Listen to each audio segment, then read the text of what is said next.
Congratulations, Ben. You just played your first 2 drum beats. Now you're going to create a few more just by moving the bass drum beat around. Let's give it a shot. 1 and 2 and 3 and 4. 1 and 2 and 3 and 4. 1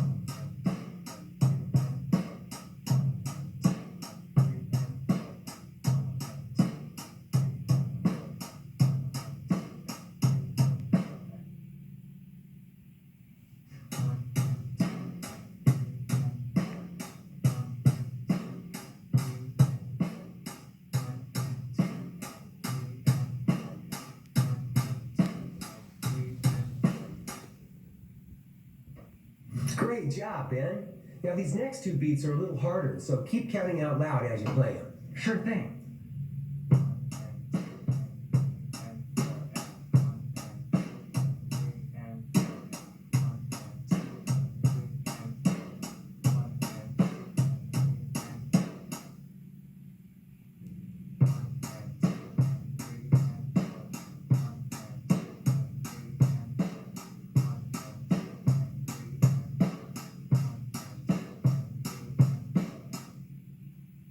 We interrupt this program so that you can pause to practice this exercise again.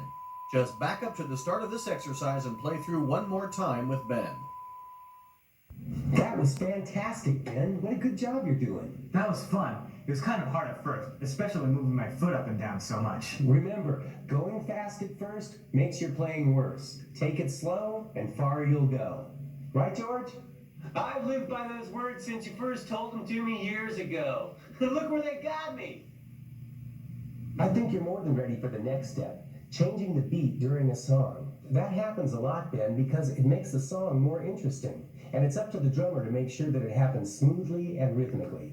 Now, you're going to start out learning to use the ride cymbal to change the sound of the beat you're playing.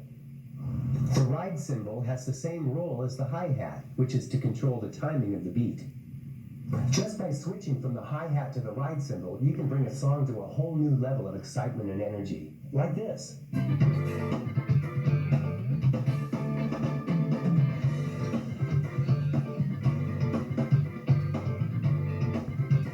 are some different ways to play the ride cymbal.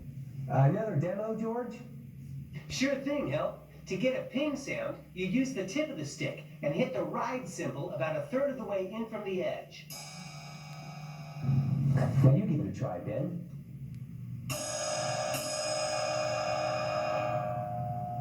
Good.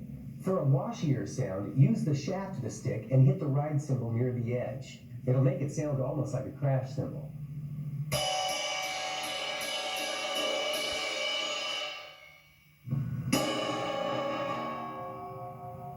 You got the idea. For a louder ping, use the shaft of the stick and hit the ride cymbal on the bell.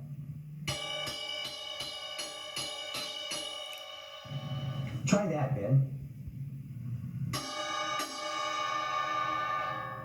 Great. The ride cymbal can have the same role as the hi-hat. Take a look at this.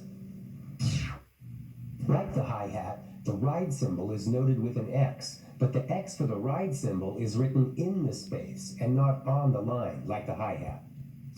I'm guessing that the RC at the beginning of the line stands for ride cymbal. Good guess, Ben. You ready to give it a try?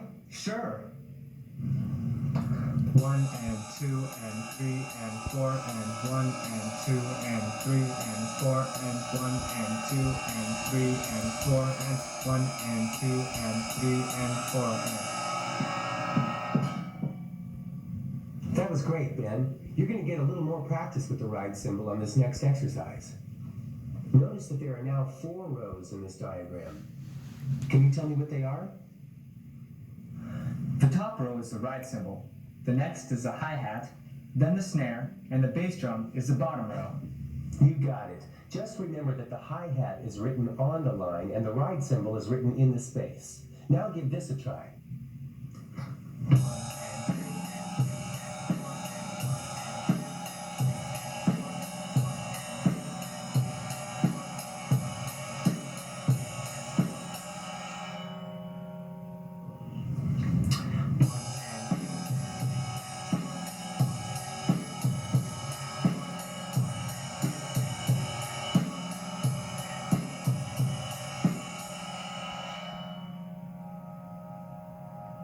Super job, Ben. Now you're going to put together some beats that you already know. But halfway through, you're going to switch from the hi-hat to the ride cymbal. And notice there's a new notation at the end of the exercise. This is called the repeat sign.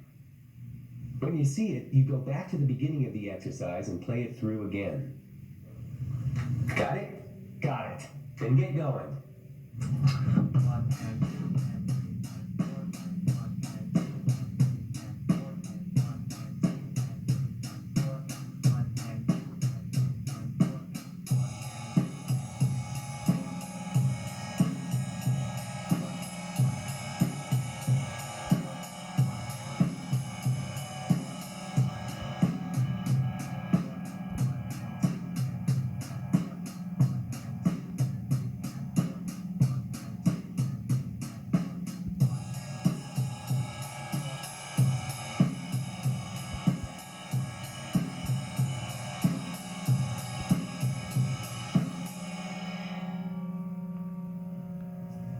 Getting good, Ben.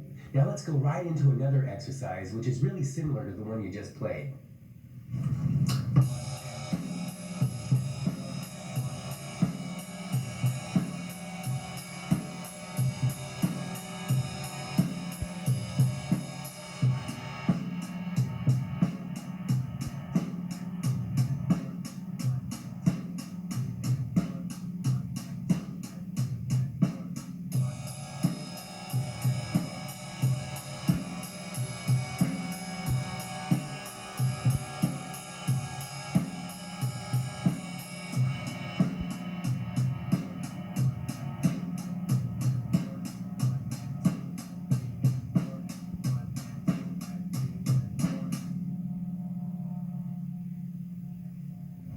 Way to go, Ben. You're really getting the hang of this.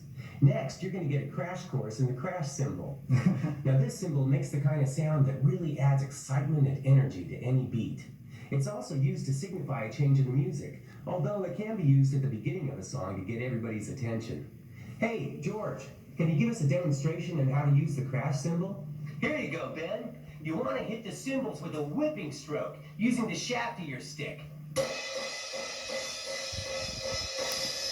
It makes a really cool sound. Take a look at this. We don't need to add any more rows to indicate the crash symbol because it's noted on the top line with an X inside a circle. Now let me see if I've got this straight. Drum parts are circles, like the bass drum and the snare drum. The hi-hat and the ride cymbal are X's, and the crash cymbal parts are written using X inside a circle. The next thing you're going to learn are two exercises that use the crash cymbal. One uses the crash cymbal and the hi-hat, and the other uses the crash cymbal and the ride, both of which you play using only your right hand. You're going to build the beat beginning with the cymbals, and then add the bass drum, and finally the snare drum. 1 and 2 and 3 and 4 and 1 and 2 and 3 and 4 and 4 and 1 and 2 and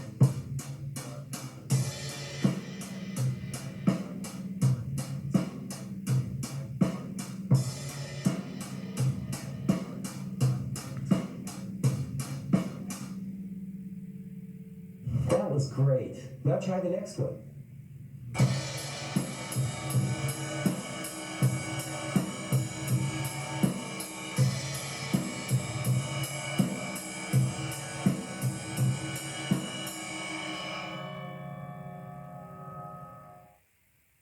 We interrupt this program so that you can pause to practice this exercise again.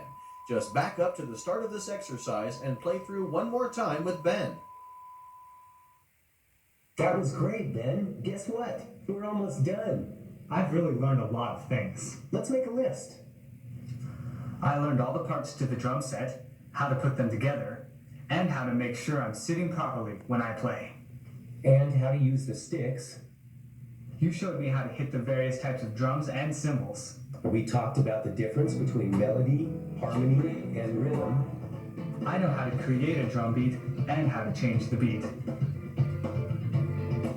That's a lot to know. And now there's one last thing to teach you. A song called Rock On. Now you'll see that there are 4 sections to this song. Intro, verse, chorus, and ending. All the sections are marked so you know where you are. At the end of the chorus, there's a repeat sign. You'll go back to the beginning of the song and play the whole thing again. When you get to the repeat sign the second time around, keep going and play through to the end. You got that? I think so. Then let's go. Take it really slow at first. Really slow, and then build the beat. Like I showed you, one instrument at a time. 1, 2, 3, 4.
Yeah!